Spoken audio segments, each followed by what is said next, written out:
there's not a lot of women that have been inducted to Hall of Fame. So that's always been one of my goals, to inspire younger girls coming up and into whether it's track or any other sport. So as a woman, it's a great honor.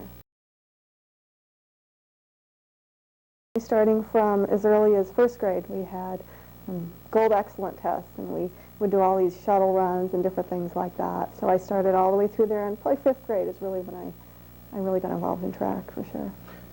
I really enjoyed it, but I don't think I would have pursued it to the degree without the help of the coaches.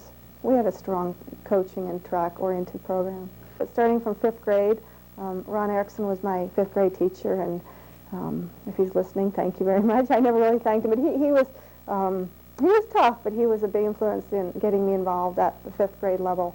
And then we used to meet twice a week at Simpson School back then, and we used to run up and down the hallway really fast, back and forth. And along with Ron, there was Les Harris and Len Bodie were big factors in coaching at that time, definitely. If I would have known at that time how painful workouts would have become later, I never would have done it. So I was eased in the right way. We just did short, painless, fast workouts and had a lot of fun. Well, I did well provincially, even to a degree nationally. In the 100 provincially, nationally, I did fairly well 200.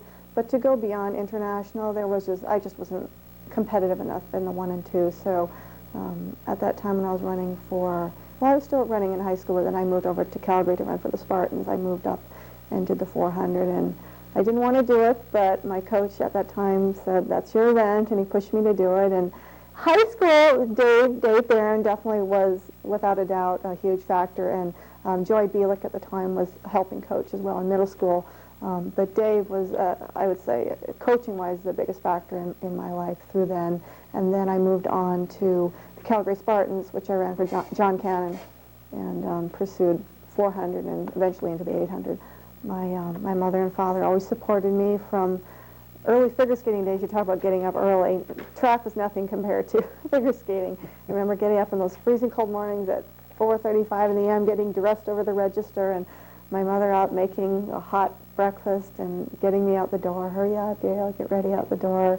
From anything from, getting me up early in the morning to when I started competing in track to making sure I had a home-cooked meal, and I went to my track practice, healthy and eating well and hydrated, to making sure I had enough money in my pockets to go to Regina or Saskatoon for the trip, to coming and watching all the meets, supporting the meets if they could be there. If they were international, far away, they were always watching on TV, videotaping. I mean, they have everything videotaped. I don't even have.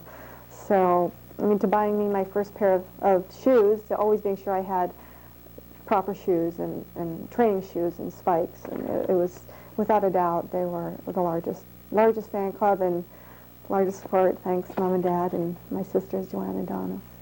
The Legion Track Club. As I was growing up, they were a huge part of supporting the track club, and as well as me individually, there was some funding, a lot of funding I know that they put into my career, and I couldn't have gone to any of those meets and probably even been there without their support. So to be a part of that, and then to bring it all home and to be here, it's just a great honor.